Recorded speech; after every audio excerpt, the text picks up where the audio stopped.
Science never proves anything true. It only ever fails to prove it false. And that is not a weakness. That is the entire engine. Okay, that's the kind of sentence that gets you in trouble at a dinner party. Right, someone always goes, so you're saying gravity's just a guess? No. I am saying gravity is the best tested idea we have never managed to break. I'm Maya Brooks. I tutor the intro science students who come in convinced they hate this stuff. Oliver Hart. I teach it, and I insist on the definitions, the textbook smudge. And I'm Theo Sanders. My job is to make sure it actually sticks. Welcome to Hour 2. So last week we did what even is a fact. This week, the machine that makes them. The scientific method, which, I should say, is not a 5-step flowchart with a beaker in the corner. The poster in every classroom. Observe, hypothesize, experiment, conclude, laminate. I mean, that poster got me through 8th grade. And it will get you through nothing after, because it hides the one move that makes science. Jizz. Trying to murder your own idea and watching it survive.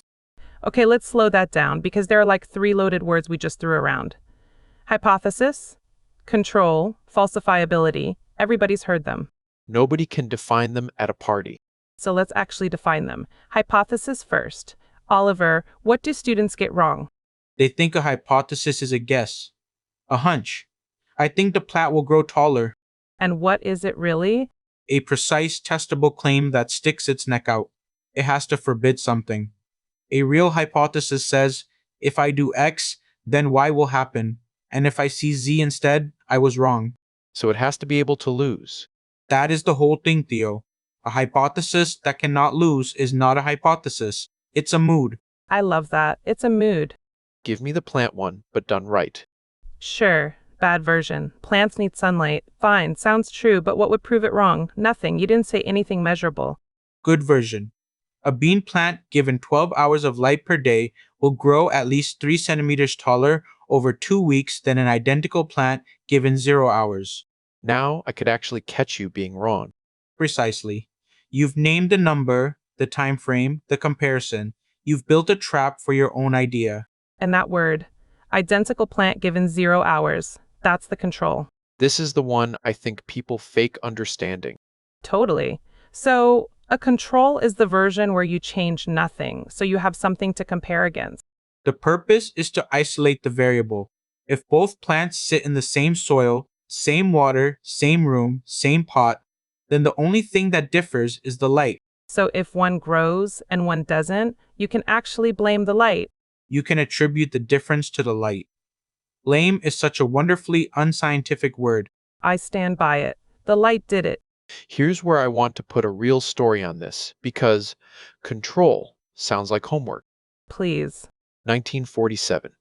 A doctor named Austin Bradford Hill runs what a lot of people call the first properly randomized clinical trial, streptomycin for tuberculosis in Britain. A landmark. Published in the British Medical Journal, 1948. And the beautiful, almost cold thing about it, some patients got the drug, and some got the standard care, bed rest, nothing new, and they didn't let the doctors pick who went where. Because if the doctors pick, The doctors would put the sickest patients on the exciting new drug, out of mercy. And then if those patients died more, you'd blame the drug. When in fact, you'd merely proven that sick people are sicker. oh, that's the trap. So they randomized. The control group is what tells you what would have happened anyway. Without it, the drug's just a story you tell yourself. And streptomycin worked, by the way. It genuinely helped. But the reason we know that, rather than believe it, is the control group. That's the line. Know it rather than believe it. There's a partner concept here too, right? The placebo. Related, but distinct. A control removes the variable.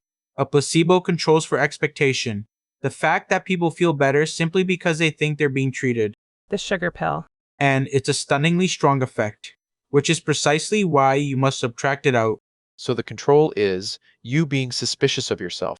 The control is institutionalized suspicion of yourself. I might put that on a mug.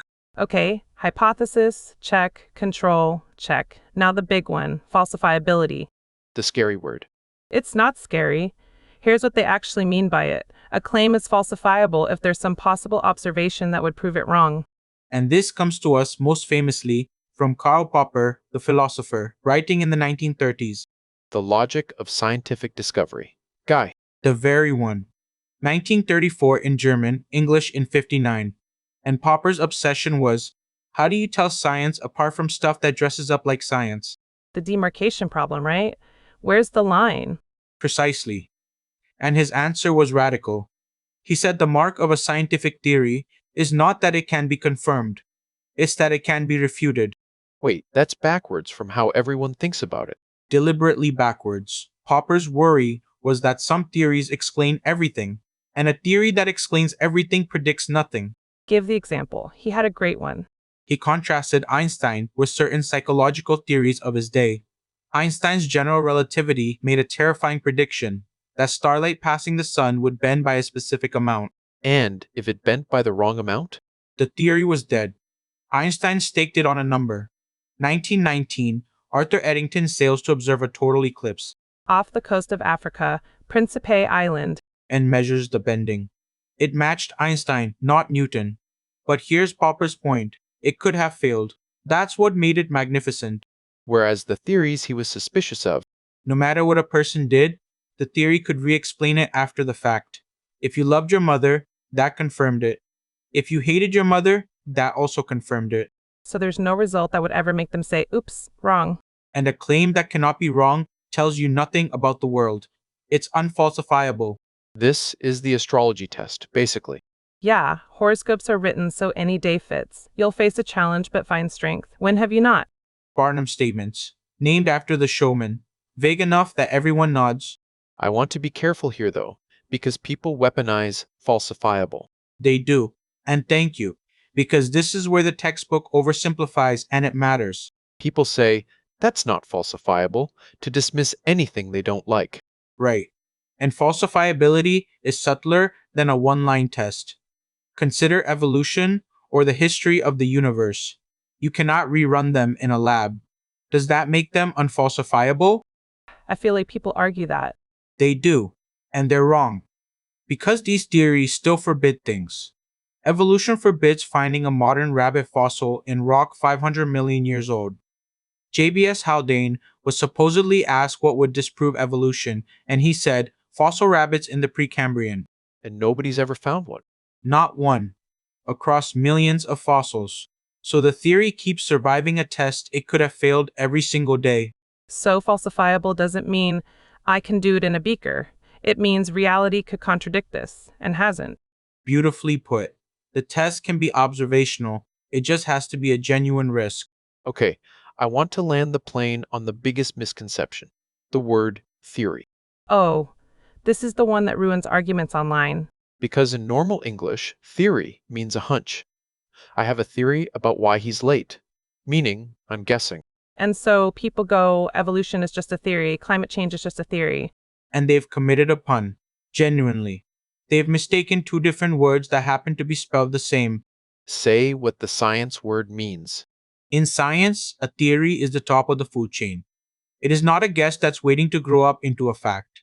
A theory is a broad explanatory framework that has survived enormous testing and ties together mountains of evidence.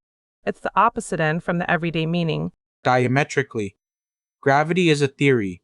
Germ theory, the idea that tiny organisms cause disease, is a theory. Atomic theory. These are not shaky. Here's my analogy. In regular life, theory is the bottom rung, barely more than a whim. In science, theory is the penthouse. Facts are the bricks. A theory is the whole cathedral built from them that also tells you where the next brick goes. Ooh, the cathedral tells you where the next brick goes. That's the predictive part. That's exactly it. A fact is that an apple fell. The theory of gravity tells you the apple will fall tomorrow and how fast, and it also runs your GPS satellites. Which, real quick, the satellite thing is my favorite proof that abstract theory is deadly practical. Go. The global positioning system, the thing in your phone. The satellites have clocks, and because of Einstein's relativity, those clocks tick at a slightly different rate than clocks on the ground. Both special and general relativity, pulling in opposite directions. The net effect is the satellite clocks run fast by about 38 microseconds a day. Sounds like nothing, But if engineers hadn't corrected for it, your maps would drift off by kilometers within a day. Wait, kilometers? From microseconds? Because light travels roughly 30 centimeters in a nanosecond. The errors pile up fast. So every time your phone finds you, it is quietly confirming a theory from 1915. Just a theory. It's finding you your coffee shop. Okay, so let's tie the loop back to the top. Why does all of this mean science can't prove things true? Logic. Pure logic. It's the problem of induction, which David Hume nailed back in the 1700s. Break it down. You see 1,000 white swans. Does that prove all swans are white? And then somebody finds Australia. And there are black swans. So 1,000 confirmations did not prove the rule, but one counterexample destroyed it. So confirmations are cheap and disproofs are lethal. That's the asymmetry at the heart of everything. No number of successful tests can prove a universal claim because tomorrow's test might break it, but a single clean failure can sink it. So science is a graveyard of ideas that got killed and a waiting room for the ones that haven't. That is grim and correct. But here's the reframe I give my students because we can never prove anything. Sounds so bleak. It does. People hear that and go, so it's all opinion. No. The opposite. An idea that has been shot at from every angle for 150 years and still standing. That's not weak. That's the strongest thing we've got. The confidence comes from the survival, not from a proof. Newton's mechanics reigned for 2 centuries. And then got refined by Einstein at the edges. Refined, no, not deleted. Newton still lands your rockets, but relativity showed the boundaries. That's science working, not science failing. That's the part people miss. When a theory gets overturned, they go, see, scientists are always wrong. When actually The correction is the immune system doing its job. A field that never revises itself isn't science. It's a religion with lab coats. Okay, so let me do the recap because I want the students who are half listening to catch this part. the if you got here late summary. A hypothesis is a specific claim that could lose. It forbids something. A control is the do-nothing comparison, so you know what would have happened anyway. Falsifiability means reality is allowed to contradict you. And the everyday word theory means a hunch, while the science word theory means a battle-tested framework. The two are near opposites. And science never stamps things true. It just keeps failing to prove them false, and the survivors earn our trust. One black swan beats 1,000 white ones. If I may add the practical takeaway, next time someone hands you a claim, don't ask what proves it. Ask what would prove it wrong. If the answer is nothing could, Then it's not telling you anything about the world. It's a mood. she's stealing my mug. Here's where I'd leave it. That trial from 1948, the tuberculosis won. The reason it changed medicine forever wasn't the drug. It was the method. They built a way to be wrong on purpose so they couldn't fool themselves. Feynman's line, right? The first principle is that you must not fool yourself, and you are the easiest person to fool. Richard Feynman, Caltech Commencement, 1974. And that's the whole discipline in one sentence. The control is you not trusting yourself. The hypothesis is you daring reality to embarrass you. And falsifiability is you leaving the door open for it to. Which is a rather beautiful kind of humility when you look at it squarely. That's our hour.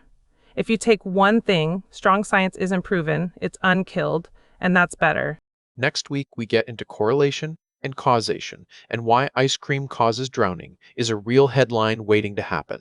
It's the sunshine. It's always the sunshine. Don't spoil it. See you next week at office hours. This episode was generated with AI by Demades.